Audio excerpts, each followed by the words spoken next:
তোমার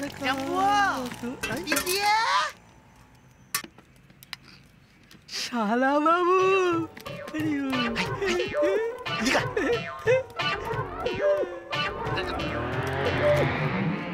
আরে শালা বাবু কি হলো রে? চোখ তো কপালে উঠে গেল যে। কতদিন পরে এলেন। ঘরের কোনো কাজ নাই?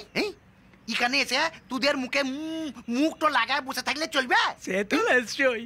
তা এখন এলেন যে বড় এখানে দাঁড়িয়ে সব কথাগুলো বলবি না ভেতরে যাবি? চলে চলে মাইগুলো ধর ধর ধর।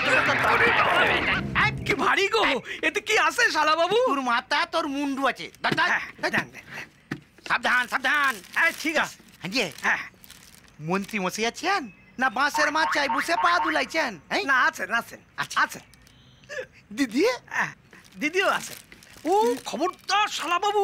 কি হলো? দিদি বলবেন নি। কেনে? দিদি বলবেন নি, বলবেন ম্যাম সাহেব। এটা কে? আমি মন্ত্রী শালা বটে।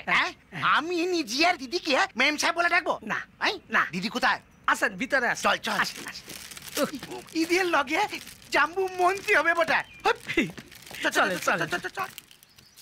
মুশকিল, খুবই মুশকিল। এরকম টাকা আর মাসল পাওয়ারের এগেনস্টে লড়াই করা খুবই মুশকিল। কেন?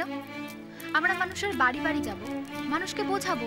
মানুষ যদি চোখ খুলে ঘুমোয় তাহলে কি বোঝাবে? সুদর্শনের মতো মানুষের সঙ্গে তোমার বাবার কোনো তুলনাই হয় না। কিছু মনে করো না মলয়। আমার বাবাকে তো আমার চেয়ে ভালো কেউ চেনে না। ওনার কোনো যোগ্যতাই নেই। মা তো ওনাকে জোর করে দাঁড় করিয়েছে।